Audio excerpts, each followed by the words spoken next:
Hey everybody, I'm going to draw a tank today.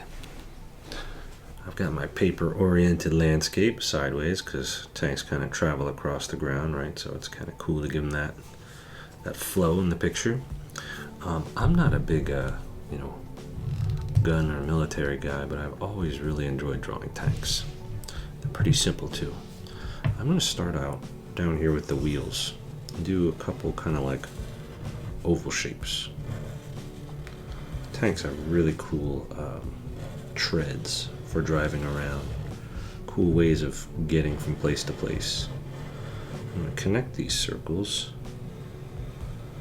and that kind of creates the tread of the tank.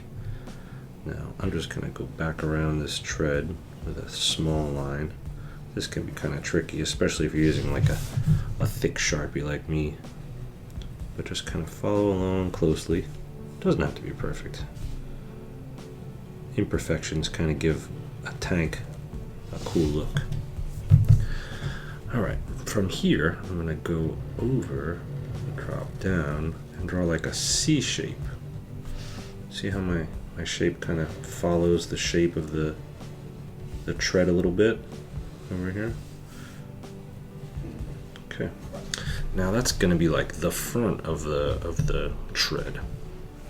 Now there's another one on the other side, but before we get there, let's kind of go over with a line, come back up, kind of give ourselves the body of the tank. And now over here, right where this one is, at this level, I could just kind of come over here and draw it again. Kind of bring that around. There you go, that'll be my other tread. Okay, so to make a tank, you need to talk about the gun barrel or whatever, the place where the shooty stuff comes out. I'll start with an oval and kind of make it a little 3D. Kind of make it look like a cup or something right here. And then bring it back to the barrel of this big old gun. And there you go.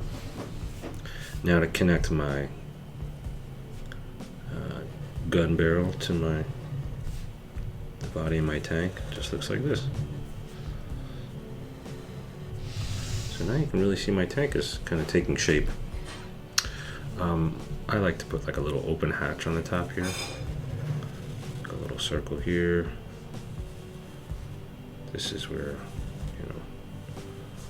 whomever could open the hatch and jump into the tank. And for whatever reason, I always like to draw somebody driving the tank. And sometimes I like to make it a fun little animal, like a bunny rabbit. I don't know why. It just cracks me up to see a bunny rabbit driving a tank. Okay, let's take a look at some of the fine detail work we could do with this thing. One thing you can do is the horizontal kind of treads.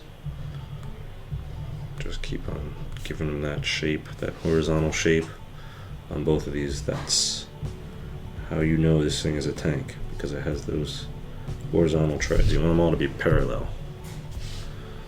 Alright, you can also put some stuff in here, make these wheels look really beefy. Because that's the whole point of a tank, right? It's supposed to be able to roll over whatever. Should have some big, powerful wheels. And you can also make these wheels look a little three-dimensional if you want. Nothing too much here. Nothing too crazy.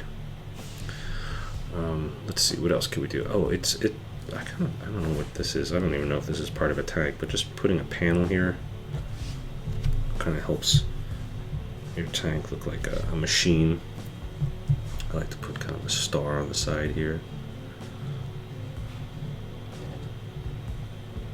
There you go, nice little star on the side. Bunny rabbit needs a little nose, I'll give him a little nose. What else could we do to this thing?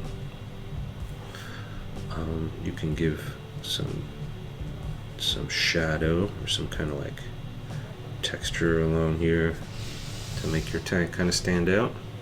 Give it 3 dimensions.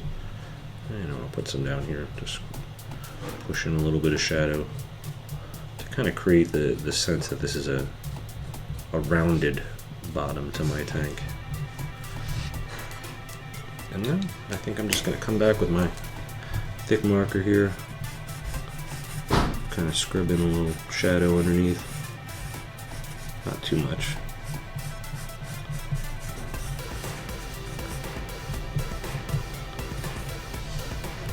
My tank is rolling all over the countryside as this bunny takes his vengeance upon, I don't know, the farmer.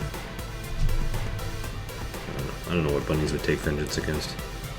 Alright, you know what? Let's just make this a little comical. Give it a little smoke. Like this bunny just fired off around. Alright, friends. Well, watch out for those bunnies, and thanks very much for watching. See you later.